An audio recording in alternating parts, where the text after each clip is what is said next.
Let's start with that tweet from President Trump today, what it means for Rod Rosenstein's involvement in the Russia probe. What do you think? I'm being investigated, Jessica. What does that mean to you? Does that necessarily mean he's being investigated, or did he mean something else? No, I think he meant it. Most of the time, I have a question as to what he meant. This morning, he was actually quite exact, and I found Twitter hugely amusing this morning. They're pulling up all the old tweets, right, of Sarah Huckabee saying, if you're being investigated by the FBI, you shouldn't be president, about Hillary Clinton, right? Trump saying, you can't have a president who's being investigated by the FBI. Well, lo and behold, we do have a president who's being investigated. I think it's better to have all of that out there. I think that he should engage in the conversation if he wants Twitter to be his official statements. He should certainly talk to his lawyer beforehand when he does things like that, because I'm sure his legal team is none too pleased about what's going on. But if this is his mode of communication, I'd rather he be honest, frankly, than be telling us lies. I would too. Well, has he said that? That what? Said what?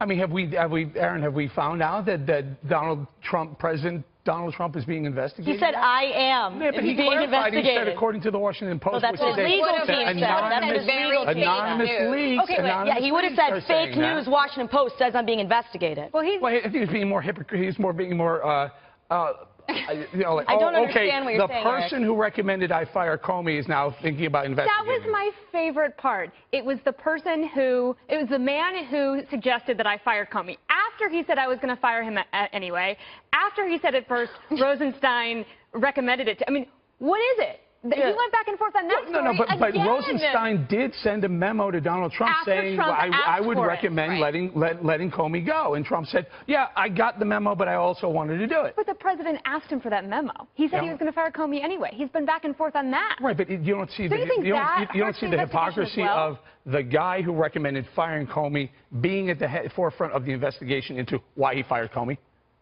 Which he was going to do anyway. That's the point, yeah.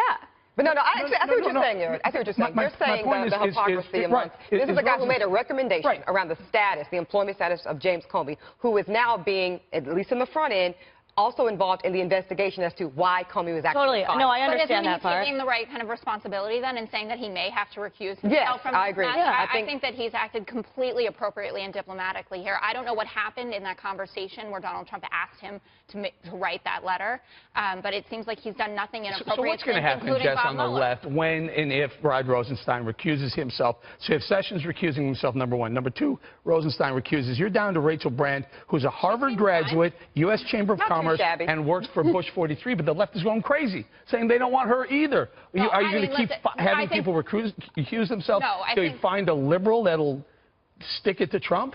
I mean, there are plenty of liberals and Republicans who, if he is guilty of this, are going to be thrilled to stick it to Trump. I don't think it's about party anymore. I mean, Bob Mueller is a Republican. People are going crazy that he's hired all these Democrats who maxed out to Hillary Clinton at $2,700. Well, you don't think that's a slight conflict of interest there? No, I don't. You're a donor to Hillary Clinton. You're a Democrat, and you're coming on to investigate the Republican president? Do you only think that people can be independents and have these jobs, or they have to be non-voters? I'm all for independents having jobs. I also like people who may not be donors. I mean, you can also be a Democrat without being a major political donor. A $2,700 donation does is not the mean that they... Is the max. It is the max, but it doesn't mean that they were bundlers who raised billions of dollars or these elections, millions and billions, because we spend too much on elections.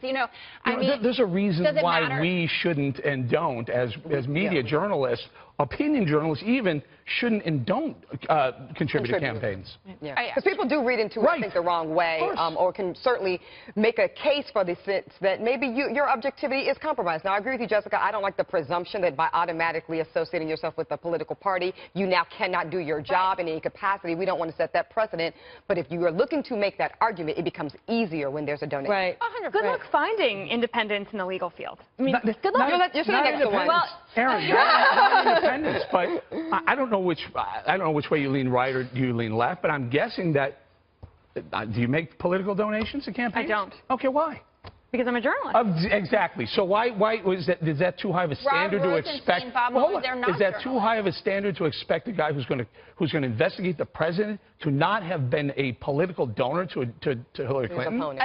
I understand what you're saying, but I am curious as to who would be appropriate then? Someone who a lot of people donated to Hillary or Trump who are making $1,000 an hour plus, and you need to find 15 of them who are well qualified enough, and they have never made a political donation in their lives. You're going to be hard pressed to not find necessarily in their lives, and certainly not to the opponent that he okay, so presidency. to the opponent. Okay, all right.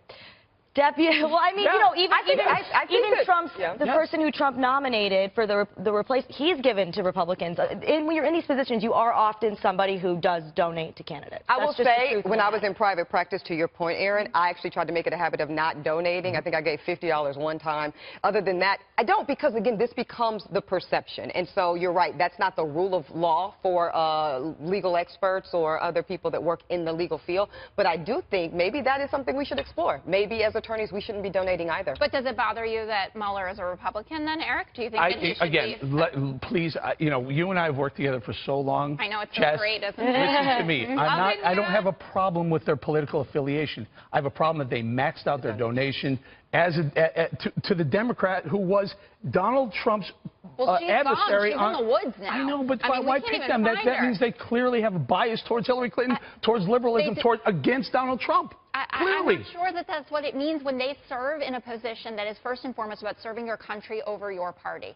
I mean, would you want the person investigating Donald Trump have that person have been a political donor to Donald Trump's campaign? Would you accept that as a liberal? I absolutely would accept that as a liberal, because I understand that people have, I deal with people who back candidates that I don't enjoy all the time, and I respect them as colleagues and as friends. All right, well. I don't donate.